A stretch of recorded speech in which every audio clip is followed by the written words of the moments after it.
2014થી પ્રાકૃતિક કૃષિ કરું છું.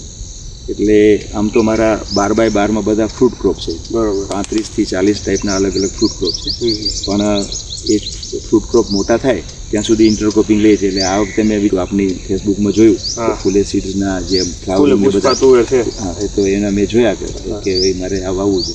વિચાર્યું જે જોયું હતું એવું આમાં લાગ્યું. બરાબર. અને મેં આમાં અત્યાર સુધીમાં 10 પરણી અર્ક એક વખત છંટકાવ કર્યો છે. કોઈ કેમિકલનો છંટકાવ કોઈ નીચે પાયામાં નથી આપ્યું.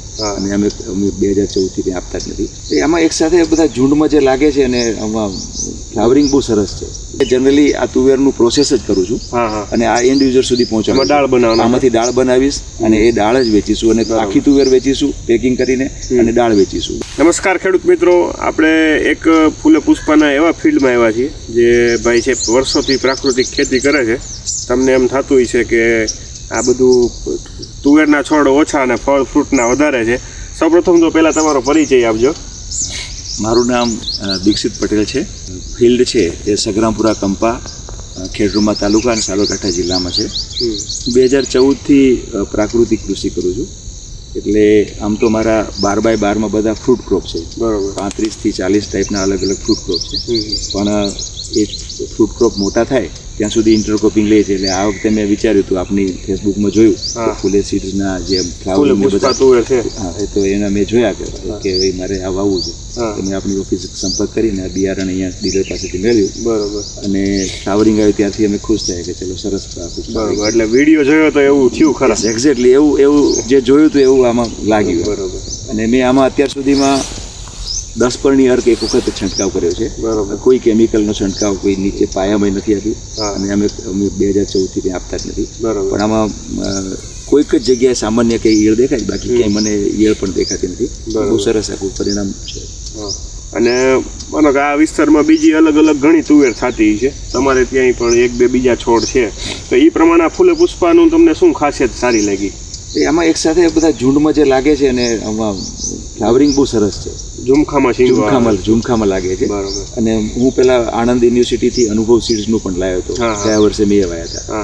એના નાના સરખામણીમાં તો ઘણો બધો ફરક છે, કારણ કે એમાં એટલું બધું ફ્લાવરિંગ નથી હોતું અને સિંગો આવી રીતે ઝુમખામાં નથી લાગતી. આજે છોટી એની કરતા આનો છોડ નાનો રહી કે મોટો રહે? ના, છોડ તો લગભગ એનાથી નાનો છે, પણ સિંગો વધારે. પેલો છોડ છે ને એ મેં આ ખેતરમાં ગયા વર્ષે એ હતી અનુભવ સીડ, તો એ છોડ છે ને એ આપણે દેખાઈએ બહુ મોટા હતા.